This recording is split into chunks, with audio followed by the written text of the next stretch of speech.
Ngayong araw nga mga tropa, nandito ako sa machine shop. So papagawa kasi ako ng display na nabili ko. So papalugan ko lang yung butas. So dito yan sa Rosario, Pasig. Dumayo nga pala ako rito kasi dito ako ngayon nabiyahe.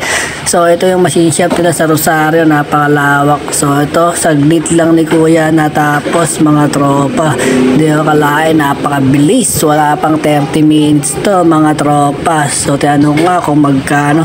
Sabi niya sa akin, ikaw na bahala iho. Sabi ko, hindi pwede yun kuya. Tatanong ko sa kasama niya kung magkano.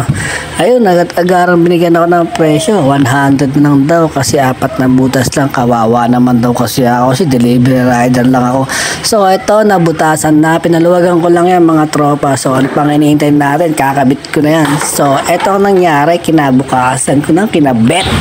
So ito na mga tropa. Ngayong araw ko na ikakabit mga tropa. Siyempre aga-agarang ko binaklas tong gulong at itong plate, no. So isang kamay lang hawak ko dyan mga tropa kasi wala tayong cameraman. So sa susunod siguro magkakaroon tayo niyan. Tiyaga-tiyaga lang muna para may nilaga. Sabi nga nila sipag at tiyaga lang. So ito na, kakabit ko na siya ngayon. Natanggal ko na siya mga tropa. So ikakabit ko na siya dahan-dahan para sakto yan. Yung butas niyan compatible na dahil pinaluwagan natin tong butas ng display mga tropa. So magpapalit din tayo ng brake pad. Bagong bago pa brake pad ay papalit ko dyan. So ito kasi sa akin pud-pud na. Sobrang gamit na yan. Parang pag-ibig yan na sobrang sa gamit. Charot. So sasabayan din natin ng brake shoe. So kakabit natin to. So syempre unahin muna natin tong brake pad sa harapan. Medyo nahirapan nga ako rito mga tropa kasi sobrang dumi na ng aking shock kasi may tagas na sa susunod. Papagawa rin natin yan mga tropa. Kaya ito muna unahin natin mga tropa.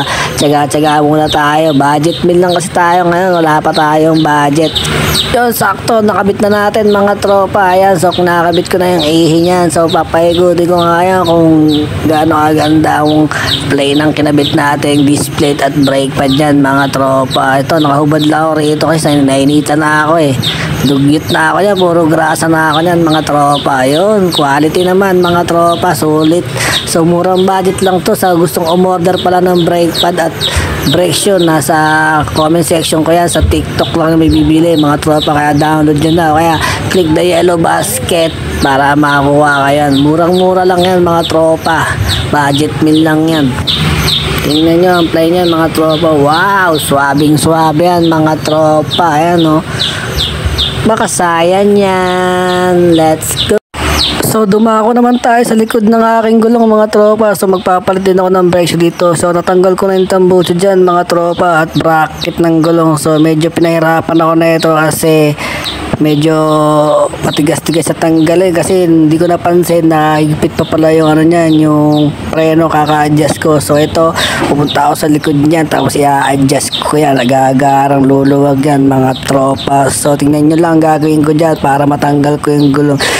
So dito kumuha pala ako ng pliers at yabe para ma-adjust ko sa likod yung adjuster ng preno niya kasi hindi ko mahugot tong gulong mga tropa. So maya mahuhugot natin dyan. So papakita ko sa inyo. Yun, nahugot na natin mga tropa.